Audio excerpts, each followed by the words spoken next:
Hello friends, അപ്പോൾ welcome back. അപ്പോൾ നമ്മൾ ഇന്ന് ചെയ്യുന്നത് രണ്ടാമത്തെ പാർട്ടാണ്. നമ്മളൊരു PSC ബുള്ളറ്റിനിലെ റീസെൻ്റ് ആയിട്ടുള്ള കറണ്ട് അഫെയർസും കുറച്ച് അതിന് റിലേറ്റ് ചെയ്തായിട്ടുള്ള GKയുടെ ഒക്കെ ഒരു ക്വസ്റ്റ്യൻ പേപ്പേഴ്സ് ആൻസർ ചെയ്തുകൊണ്ടിരിക്കുകയായിരുന്നു. അതിൻ്റെ രണ്ടാമത്തെ പാർട്ടാണ് ഇന്ന് ചെയ്യുന്നത്. ആദ്യത്തെ പാർട്ട് കണ്ടിട്ടില്ലെങ്കിൽ ആ പാർട്ട് കൂടി കാണും കേട്ടോ. യൂസ്ഫുൾ തന്നെയാണ് കറണ്ട് അഫെയർസിൻ്റെ കാര്യത്തിലൊക്കെ.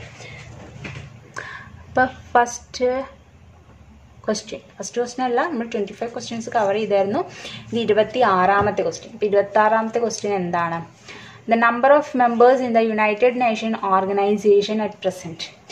UNOയിൽ ഇപ്പോൾ പ്രസൻറ്റ് എത്ര മെമ്പേഴ്സ് ഉണ്ട് എന്നാണ് ക്വസ്റ്റ്യൻ. UNOയിൽ ഇപ്പോൾ പ്രസൻറ്റ് 193 മെമ്പേഴ്സ് ഉണ്ട്. ലാസ്റ്റായിട്ട് ആഡ് ചെയ്ത മെമ്പറാണ് സൗത്ത് സുഡാൻ.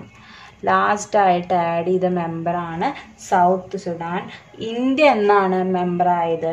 ഇന്ത്യ മെമ്പറായത് 1945 ഒക്ടോബർ 30-നാണ്. ഇന്ത്യ എന്നാണ് മെമ്പറായത് 1945 ഒക്ടോബർ 30-നാണ്. ഈ UNO ഫൗണ്ട് ചെയ്തത് 1945 തന്നെ ഒക്ടോബർ 24-നാണ്. 24-നാണ് ഒരു ഓർഗനൈസേഷൻ എന്ന രീതിയിൽ UNO ഫൗണ്ട് ചെയ്തത്. അതിന് മുമ്പ് ഒരു ചെറിയൊരു ഫോമിലൊക്കെ 1899, അതായത് വേൾഡ് വാർ സെക്കൻഡ് കഴിഞ്ഞതിന് ശേഷമാണ് ഒരു പീസിന് വേണ്ടിയിട്ട്, ഇന്റർനാഷണൽ പീസ് ആൻഡ് സെക്യൂരിറ്റിക്കൊക്കെ വേണ്ടിയിട്ട് ഒരു ഓർഗനൈസേഷൻ വേണം എന്നുള്ളൊരു തീരുമാനത്തിലെത്തുകയും ഓൾമോസ്റ്റ് ഒരു 51 രാജ്യങ്ങളൊക്കെ ചേർന്നിട്ട് ഒരു ഓർഗനൈസേഷൻ ഫോം ചെയ്യണമെന്ന് തീരുമാനിക്കുകയൊക്കെ ചെയ്തതിൻ്റെ ഫലമായിട്ടാണ് UNO ഫൗണ്ട് ചെയ്തത്. പക്ഷേ UNOയുടെ ഒരു ആദ്യകാല ഫോം 1899 മുതൽ തന്നെ നിലവിൽ വന്നിരുന്നു. അതിൻ്റെ ചെറിയൊരു ഫോമായിട്ട് ഉണ്ടായിരുന്നു, ഒരു കോർട്ടിൻ്റെ രൂപത്തിൽ. ആ കോർട്ടാണ് ഇന്ന് ഇന്റർനാഷണൽ കോർട്ട് ഓഫ് ജസ്റ്റിസ് എന്നുള്ള ഒരു UNൻ്റെ ഒരു ഓർഗനായിട്ട് പ്രവർത്തിക്കുന്നത്. ആ ഒരു കോർട്ടാണ് ആദ്യം ഫോം ചെയ്തത്. അത് ഫോം ചെയ്തത് നെതർലാൻഡിലെ ഹേഗ് എന്നുള്ള സ്ഥലത്തായിരുന്നു. എവിടെയാണ്? നെതർലാൻഡിലെ ഹേഗ് എന്നുള്ള സ്ഥലത്ത്. ഒരു 1899 ആ ഒരു കാലഘട്ടത്തിൽ ഉണ്ടായിരുന്നു. പക്ഷേ ഒരു ട്രീറ്റിയൊക്കെ വന്നിട്ട് 1945 charter of UN charter of 1945 അതിൻ്റെയൊക്കെ ഫലമായിട്ടാണ് UNO പറഞ്ഞ ഓർഗനൈസേഷൻ ഫോം ചെയ്തത്. ഈ UN എന്നുള്ളത്, അതായത് യുണൈറ്റഡ് നാഷൻസ് എന്നുള്ള ആ ഒരു നെയിം കോയിൻ ചെയ്തത് US പ്രസിഡന്റ് ആയിരുന്ന ഫ്രാങ്ക്ലിൻ ഡി റൂസ്വെൽറ്റ് ആണ്. ആരാണ്?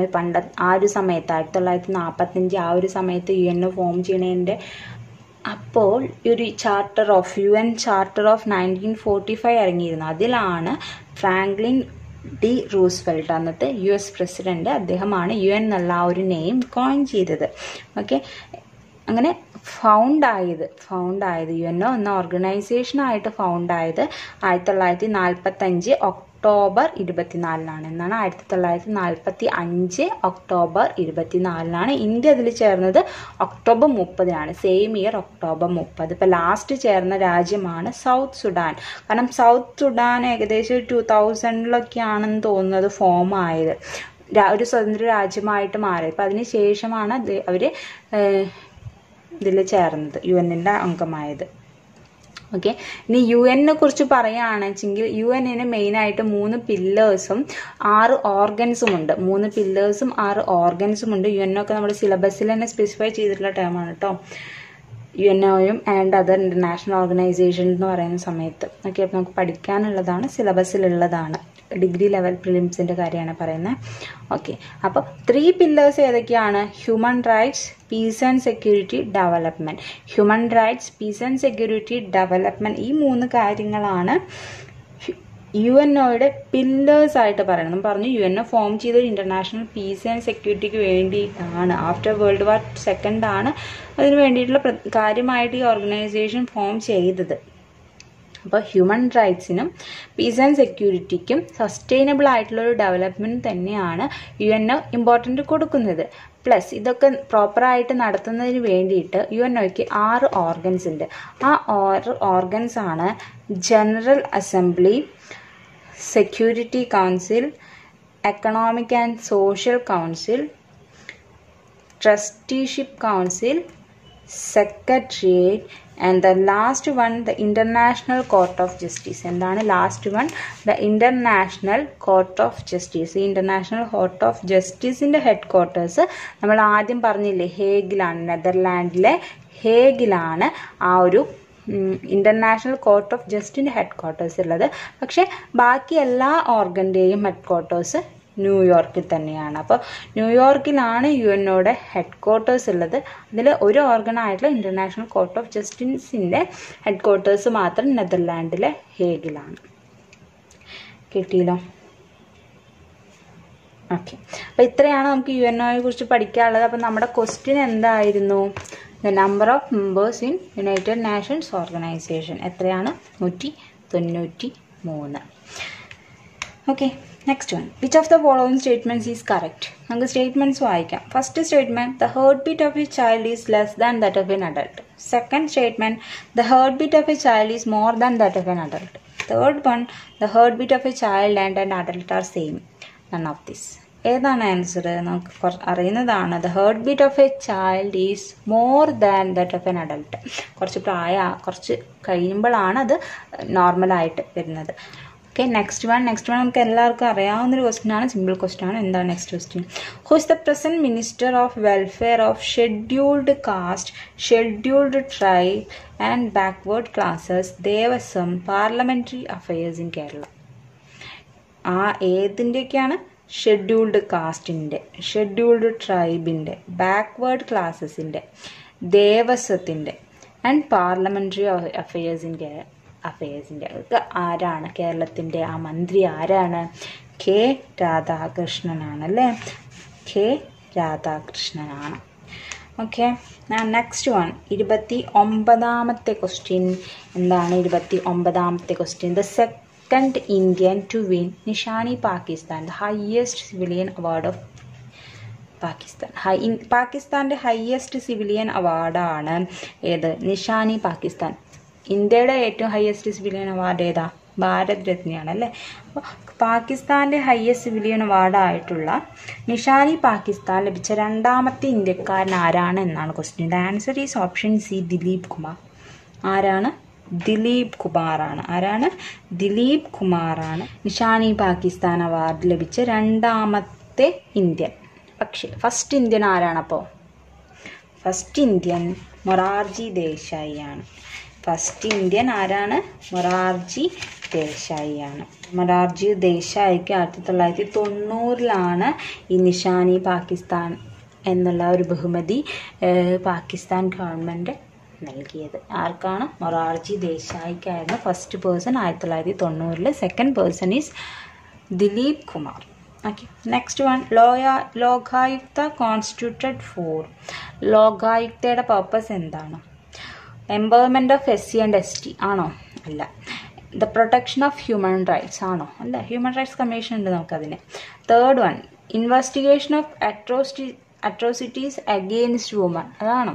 അതുമല്ല. The fourth one, investigating allegations of corruptions against public servant. അതെ, പബ്ലിക് സർവൻറ്റിൻ്റെ കറപ്ഷൻസ് ഇൻവെസ്റ്റിഗേറ്റ് ചെയ്യാനുള്ളൊരു ഏജൻസിയാണ് ലോകായുക്ത എന്ന് പറയുന്നത്. ലോകായുക്ത നിലവിൽ വന്നത് 2013 2013 ലോക്പാൽ ആൻഡ് ലോകായുക്ത ബിൽ പ്രകാരം പ്രണവ് മുഖർജിയുടെ കാലത്താണ് ഈ ഒരു നിയമം അല്ലെങ്കിൽ ഈ ഒരു ലോകായുക്ത കോൺസ്റ്റിറ്റ്യൂട്ട് ചെയ്തത്. കേരള ലോകായുക്ത, ഇപ്പോഴത്തെ കേരള ലോകായുക്തയായിട്ടുള്ളത് ജസ്റ്റിസ് വേണു കരുണാകരനാണ്. ആരാണ്? ജസ്റ്റിസ് വേണു കരുണാകരൻ ആണ് Kerala Lokayukta present. First Lokayukta UP ഒക്കെ ആണെന്ന് തോന്നുന്നു കേട്ടോ, I'm not sure. Okay, ഇപ്പോഴത്തെ ലോകായുക്ത ആക്ട് വന്നത് 2013, അതൊക്കെ ഓർത്ത് വയ്ക്കാം. പബ്ലിക് സർവൻ്റ് കറപ്ഷൻസ് ഇൻവെസ്റ്റിഗേറ്റ് ചെയ്യാൻ വേണ്ടിയിട്ട് കൊണ്ടുവന്നതാണ്, പ്രാബല്യത്തിൽ വന്നതാണ് Lokayukta. Okay, next one, in which year Rasool Pookutti received the Oscar? Rasool Pookuttiക്ക് ഓസ്കാർ ലഭിച്ചത് ഏത് വർഷമാണ്? ദ അക്കാദമി അവാർഡാണ് അല്ലെ ഓസ്കാറിന്റെ മറ്റൊരു പേര്. For the best sound mixing. എന്തിനാ ലഭിച്ചത്? For the best sound mixing in the film Slumdog millionaire. ഏത് വർഷമാണ് റസൂൽ പൂക്കുട്ടിക്ക് ഓസ്കാർ ലഭിച്ചത്? നമ്മളൊക്കെ വലിയ കാര്യമായിട്ട് ആഘോഷിച്ചതും അഭിമാനിച്ചതുമായിട്ടുള്ള ഒരു സംഭവം ആയിരുന്നു അല്ലേ. ഏത് വർഷമായിരുന്നു? 2009 അല്ലേ. 2009 റസൂൽ പൂക്കുട്ടിക്ക് ആ ഒരു ഓസ്കാർ അവാർഡ് കിട്ടിയത്. Next question, the first person to be honoured with Bharat Ratna posthumously. The first person honoured with Bharat Ratna posthumously Bharat Ratna ലഭിച്ചത് ആർക്കാണ് എന്നാണ് ക്വസ്റ്റ്യൻ. അതിൻ്റെ ആൻസർ ലാൽ ബഹദൂർ ശാസ്ത്രിക്കാണ്. ലാൽ ബഹദൂർ ശാസ്ത്രി എന്താണ് നമ്മൾക്ക് 1966 ലാൽ ബഹദൂർ ശാസ്ത്രിക്ക് ഭാരത് രത്ന ഭാരത് സർക്കാർ നൽകിയത് പോസ്റ്റ്ഹുമസ്ലി. പക്ഷെ ഏറ്റവും ആദ്യം ഭാരത് രത്ന ലഭിച്ചത്, ഭാരത് രത്ന എന്നുള്ള ഒരു അവാർഡ് കൊടുക്കാൻ തീരുമാനിച്ചത് 1954 ഭാരത് രത്ന എന്നുള്ള ഒരു അവാർഡ് കൊടുക്കാൻ തീരുമാനിച്ചത് 1954 എന്നാണ്. 1954 ആ ഒരു വർഷം 3 പേർക്കാണ് ഭാരത് രത്ന നൽകിയത്. ആ 3 പേരാണ് C Rajagopalachari, S Radhakrishna and C V Raman. S Radhakrishnan, C V Raman and first vice പ്രസിഡന്റും സെക്കൻഡ് പ്രസിഡന്റുമായിട്ടുള്ള സി രാജഗോപാലാചാരി. ഇവർക്ക് 3 പേർക്കാണ് 1954 ഇൻട്രൊഡ്യൂസ് ചെയ്ത വർഷം തന്നെ ഭാരത് രത്ന ലഭിച്ചത്. ലാൽ ബഹദൂർ ശാസ്ത്രിക്ക് ലഭിച്ചത് 1966 ലാൽ ബഹദൂർ ശാസ്ത്രിയെ കുറിച്ച് പറയുമ്പോൾ നമ്മൾ ഓർത്തിരിക്കേണ്ട കാര്യങ്ങളാണ്. എന്താണ്? അദ്ദേഹത്തിൻ്റെതാണ് പ്രസിദ്ധമായ സ്ലോഗൻ ഏത്? ജയ് ജവാൻ ജയ് കിസാൻ. അദ്ദേഹത്തിൻ്റെതാണ് ജയ് ജവാൻ ജയ് കിസാൻ എന്നുള്ള സ്ലോഗൻ അല്ലേ. അപ്പോൾ അദ്ദേഹം 1964 to 66 ആ ഒരു കാലഘട്ടത്തിൽ ഇന്ത്യൻ PM ആയിട്ടിരുന്ന വ്യക്തിയാണ് അദ്ദേഹം. ഇന്ത്യ പാക് വാർ 1965 ഇന്ത്യ പാക് വാർ സമയത്തൊക്കെ കൺട്രീനെ ലീഡ് ചെയ്ത ഒരു വ്യക്തിയാണ്. ആ ഒരു സമയത്ത് PM ആയിരുന്ന വ്യക്തിയാണ് ആരെ? ലാൽ ബഹദൂർ ശാസ്ത്രി അല്ലേ. ഓക്കെ, അപ്പോൾ നമ്മൾ അദ്ദേഹത്തെ കുറിച്ച് ഓർത്തിരിക്കേണ്ട കാര്യങ്ങളും, അദ്ദേഹത്തിനാണ് Bharat Ratna award പോസ്റ്റ്ഹുമസ്ലി Indian government കൊടുത്ത് ആദരിച്ചത്. ഓക്കെ, അപ്പം നമ്മൾ പറഞ്ഞു 1954 ഇൻട്രൊഡ്യൂസ് ചെയ്തത്. അന്ന് 3 പേർക്ക് കിട്ടി ആ വർഷം. 1955 നെഹ്റുവിനൊക്കെ കിട്ടിയത്. നെക്സ്റ്റ് ഇയർ ആണ് നെഹ്റു, M വിശ്വേശ്വരയ്യ, ഭഗവൻ ദാസ് ആ 3 പേർക്കും കിട്ടിയത്.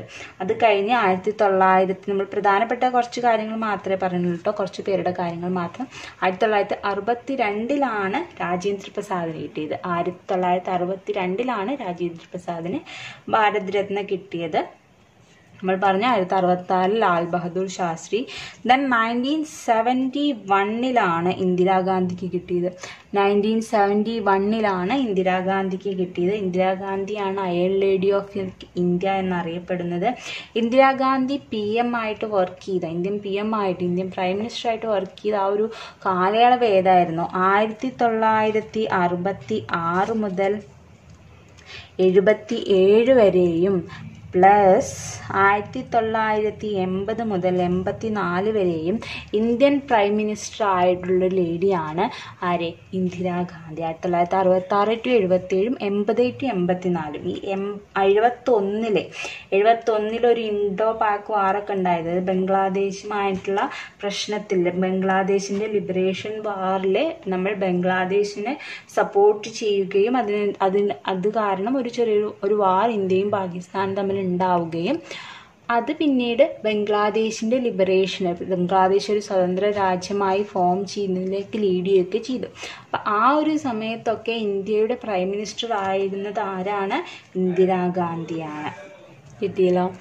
Okay, next one. പിന്നെ കുറച്ച് പോയിന്റ്സ് നമ്മൾ പറയുമ്പോൾ VV ഗിരിക്ക് 1975 VV ഗിരിക്ക് കിട്ടിയത്. VV ഗിരി എങ്ങനെയാണ് ഇമ്പോർട്ടൻ്റ് ആവുന്നത്?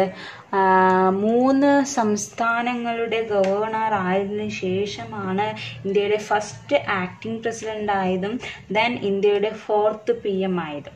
ഇന്ത്യയുടെ ഫസ്റ്റ് ആക്ടിംഗ് പ്രസിഡന്റ് ആണ് VV ഗിരി അല്ലേ. പക്ഷെ അതിനു മുമ്പ് അദ്ദേഹം UPയുടെയും കേരളത്തിൻ്റെയും മൈസൂരിൻ്റെയും ഗവർണറായിട്ടും വർക്ക് ചെയ്തിട്ടുണ്ട്. അതിനുശേഷമാണ് 1969 to 74 ആ ഒരു കാലഘട്ടത്തിൽ ഇന്ത്യയുടെ 4ാമത്തെ പ്രസിഡന്റായിട്ട് വർക്ക് ചെയ്തത്. അതിനുശേഷം 1969 to 74 ആ ഒരു കാലഘട്ടത്തിലായിട്ടാണ് ഇന്ത്യയുടെ പ്രസിഡന്റായിട്ട് സ്ഥാനമേറ്റത്. ഓക്കെ, പിന്നെ കിട്ടിയത് 1980 മദർ തെരേസയ്ക്ക് കിട്ടിയിട്ടുണ്ട്. 83 വിനോദ ഭാവെ. 90 അബ്ദേക്കറിനെ എന്ത് കിട്ടിയത്? ഭാരത് രത്ന. 1990 അബ്ദേക്കറിന് ഭാരത് രത്ന അവാർഡ് നൽകി ആദരിച്ചത്. 90 തന്നെ നെൽസൺ മണ്ടേലയ്ക്കും, സൗത്ത് ആഫ്രിക്കയുടെ ഗാന്ധി എന്നറിയപ്പെടുന്ന നെൽസൺ മണ്ടേലയെയും നമ്മൾ ഏറ്റവും ഹയസ്റ്റ് സിവിലിയൻ ബഹുമതി ആയിട്ടുള്ള ഭാരത് രത്ന നൽകി ആദരിച്ചിരുന്നു. ഏതാണ് വർഷം? 1990. അതിനുശേഷം ഈ 1993 നെൽസൺ മണ്ടേലയ്ക്ക് നോബൽ പ്രൈസും ലഭിച്ചിട്ടുണ്ട്. 1993 നെൽസൺ മണ്ടേലയ്ക്ക് നോബൽ പ്രൈസും ലഭിച്ചിട്ടുണ്ട് കേട്ടോ. ദെൻ 1991 രാജീവ് ഗാന്ധിക്ക് ഭാരത് രത്ന നൽകി ആദരിച്ചിട്ടുണ്ട്. രാജീവ് ഗാന്ധി ഇന്ത്യയുടെ പ്രൈം മിനിസ്റ്റർ ആയത് ഏത് കാലഘട്ടത്തിലായിരുന്നു? 1984 to 89 ആ ഒരു കാലഘട്ടത്തിലാണ് Rajiv Gandhi Indian prime minister ആയത് അല്ലേ. അപ്പോൾ 1991 രാജീവ് ഗാന്ധിക്ക് ഭാരത് രത്ന നൽകി ആദരിച്ചത്.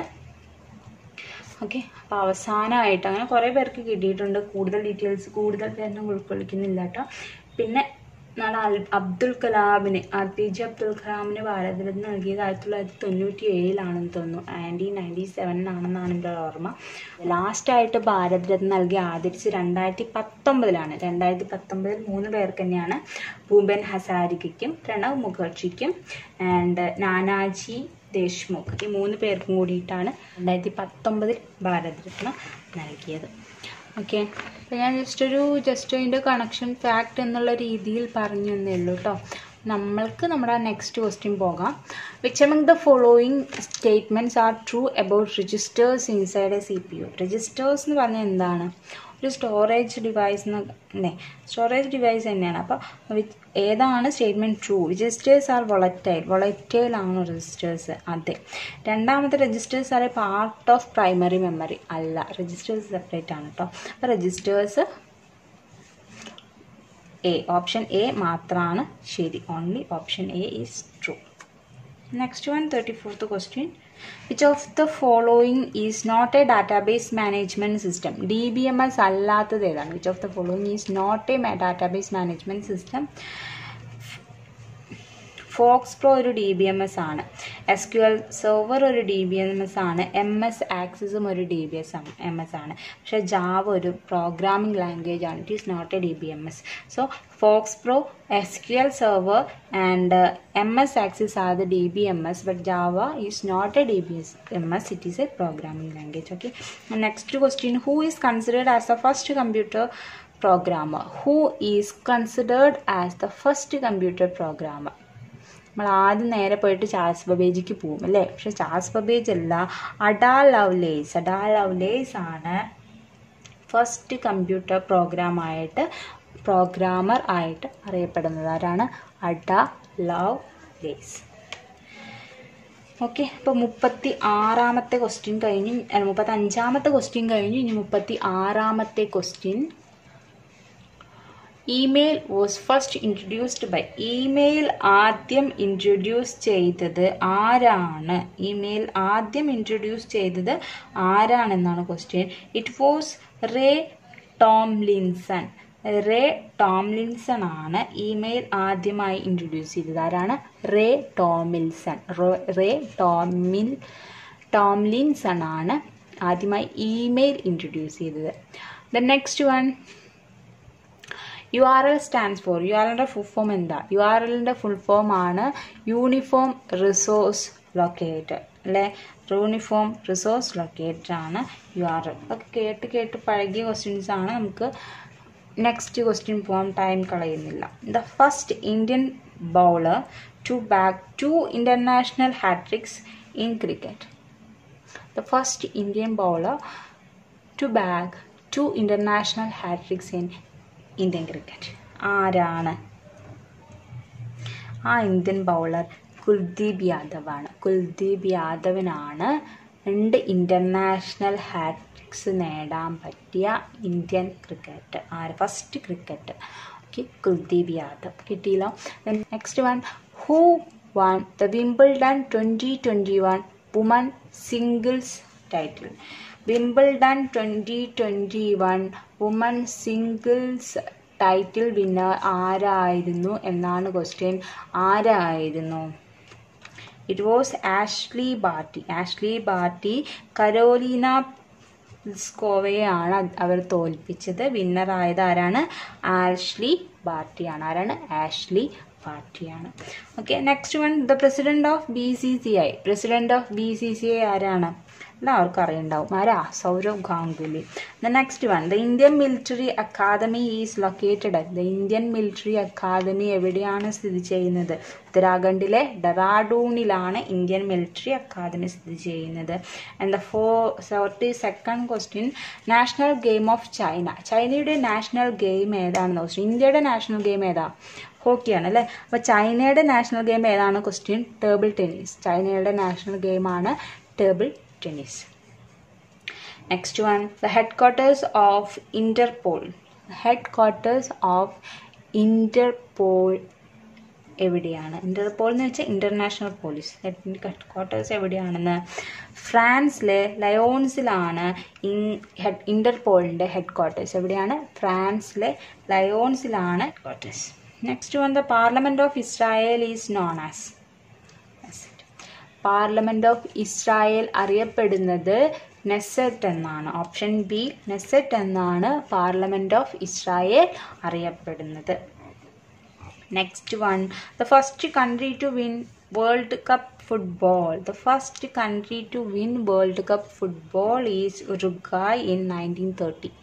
1930 വേൾഡ് കപ്പ് ഫുട്ബോൾ വിൻ ചെയ്തത് ഉറുഗ്വായ് ആണ്. അതാണ് first country to win World Cup football is Uruguay. Next one, federal bureau of investigation. Federal bureau of investigation FBI is A intelligence agency of.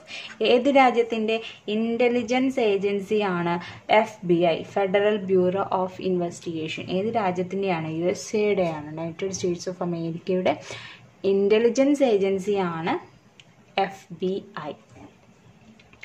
Okay, the next one, which of the following is A system software? താഴെ പറയുന്ന ഈ system software ആയിട്ടുള്ളത് ഏതാണെന്നാണ് question. Compiler ഒരു system software ആണോ? Compile ചെയ്യാൻ ഉപയോഗിക്കുന്ന software അല്ലേ? System software അല്ലേ കമ്പൈലർ? അതെ, ശരിയാണ്. ഓപ്പറേറ്റിംഗ് സിസ്റ്റം ഒരു സിസ്റ്റം സോഫ്റ്റ്വെയർ ആണോ? യെസ്. ഡിവൈസ് ഡ്രൈവേഴ്സ് ആണോ? അതെ. ഓൾ ദ എബോവ് ആണ് answer. Next one, IT Act was passed in India on. IT Act of India. IT Act was passed in India on. എന്നാണ് IT Act Indian pass ചെയ്തത് എന്നാണ് question. 2000 October 17 IT Act pass ചെയ്തത്. എന്നാണ്? 2000 October 17. 2000 June 9 pass ചെയ്തത്. അത് ശരിക്കും പ്രാബല്യത്തിൽ വന്നത് 2000 ഒക്ടോബർ 17. ഇപ്പം എൻ്റെ തെറ്റാണ്. 2000 ഒക്ടോബർ 17 മുതലാണ് പ്രാബല്യത്തിൽ വന്നത്. 2000 ജൂൺ 9 അതിൽ രാഷ്ട്രപതി സൈൻ ചെയ്തതും എല്ലാം എനാക്റ്റഡ് ആയത് 2000 ജൂൺ 9 പ്രാബല്യത്തിൽ വന്നത് 2000 ഒക്ടോബർ 17 മുതലാണ്. Next one, the player of the tournament in Euro Football 2020. Player of the tournament, Euro കപ്പിലെ പ്ലെയർ ഓഫ് ദ ടൂർണമെൻ്റ് ആയിട്ട് തിരഞ്ഞെടുത്തത് ആരാണ്? ഇറ്റലിയുടെ ഗോൾ കീപ്പറാണ് കേട്ടോ. ഈ പേര് എന്താണ്? ഗ്യാലുങ്കി ഡൊണാരുമ്മ. സോറി, എനിക്ക് അത്ര പരിചയമില്ലാത്ത പേരാണ്. നമുക്ക് കുറേ പേർക്കൊക്കെ അറിയുന്നുണ്ടായിരിക്കും. ഇറ്റലിയുടെ ഗോൾ കീപ്പറായിരുന്ന ഗ്യാലുങ്കി ഡൊണാരുമ്മ. ഇതിനെ തന്നെയാണ് പ്രൊനൗൺസിയേഷൻ എന്ന് പറയുന്നു. I'm sorry if I'm wrong. Okay, അപ്പോൾ ഓപ്ഷൻ ബി ആണ് answer. The next one, the new DGP of Kerala. Loknath Behera retire ആയതിനു ശേഷം ന്യൂ DGP ആയിട്ട് തിരഞ്ഞെടുത്തത് ആരെയാണ്? അനിൽ കാന്തിനാണ്. തിരഞ്ഞെടുക്കല്ല, അപ്പോയിൻറ്റ് ചെയ്തത് അനിൽ കാന്താണ്. അനിൽ കാന്താണ് ന്യൂ DGP. ഓക്കെ, അപ്പോൾ ഇത്രയാണ് 50 ക്വസ്റ്റ്യൻസ് നമ്മൾ 2 പാർട്ടായിട്ട് ചെയ്തു. കുറച്ചൊക്കെ യൂസ്ഫുൾ തന്നെയാണ് കേട്ടോ. അപ്പോൾ നമ്മുടെ എക്സാമിൻ്റെ ഡേറ്റ് ഒക്കെ വന്നിട്ടുണ്ട്. എന്നാണ് വന്നിരിക്കുന്നത്? ഡിഗ്രി പ്രിലിംസിൻ്റെ ഡേറ്റ് സെപ്റ്റംബർ 25 അല്ലേ? സോ നമുക്ക് ഓൾമോസ്റ്റ് 1 മാസമൊക്കെ ഉള്ളൂ. 1 മാസം ഓണൊക്കെ ആകുമ്പോൾ കുറച്ചൊക്കെ പോകും. 1 മാസമുള്ള എക്സാമിന്. ഇപ്പോൾ എല്ലാവരും നന്നായി പഠിക്കാം. യൂസ്ഫുൾ ആണെങ്കിൽ please like, comment, follow and subscribe. Thank you.